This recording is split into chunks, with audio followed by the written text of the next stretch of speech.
Assalamualaikum. Hai murid-murid. Murid-murid semua sihat?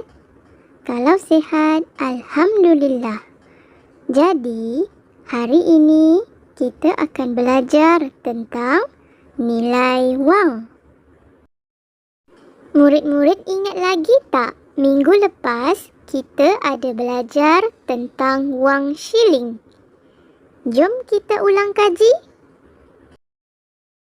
Murid-murid tahu kan, di Malaysia, wang terbahagi kepada dua, iaitu wang kertas dan wang shilling.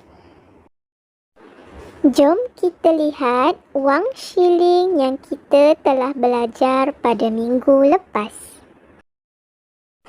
Ini adalah wang shilling 5 sen. Ini pula adalah wang shilling 10 sen. Ini adalah wang shilling 20 sen. Dan wang yang paling besar nilainya ini adalah 50 sen. Jadi, hari ini kita akan belajar tentang nilai wang kertas pula.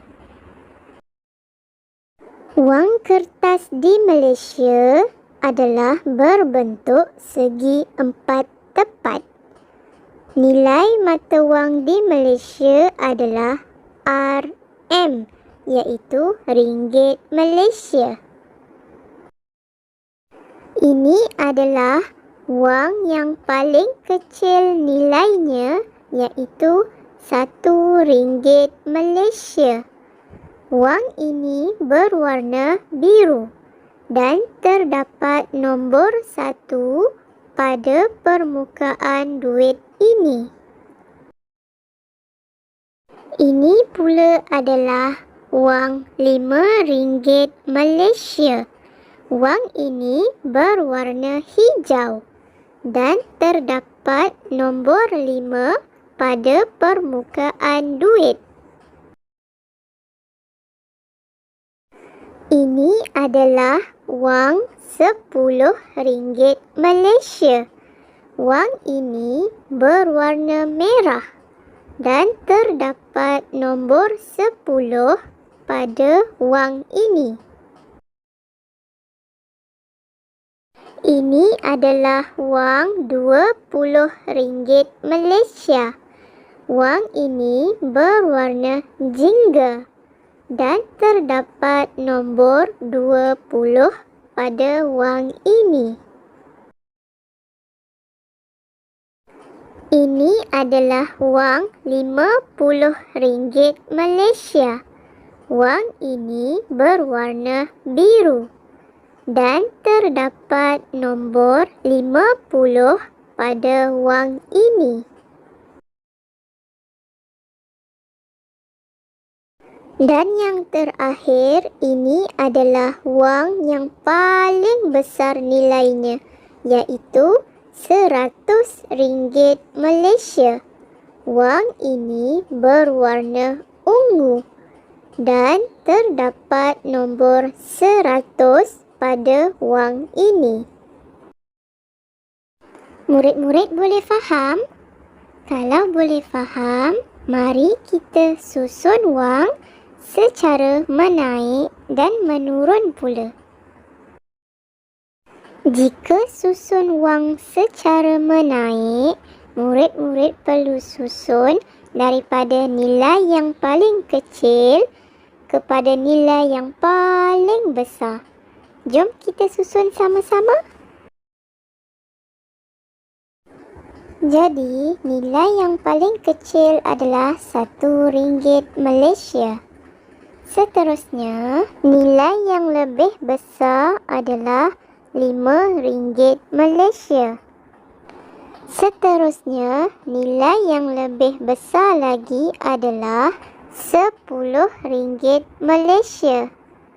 Setelah itu, wang yang nilainya lebih besar adalah RM20 Malaysia. Seterusnya, wang yang lebih besar adalah RM50 Malaysia. Dan yang terakhir, wang yang paling besar nilainya adalah RM100 Malaysia. Jom kita susun wang secara menurun pula. Jika susun secara menurun, mula-mula kita perlu pilih wang yang besar nilainya kepada wang yang paling kecil. Jadi, wang yang paling besar nilainya adalah RM100 Malaysia.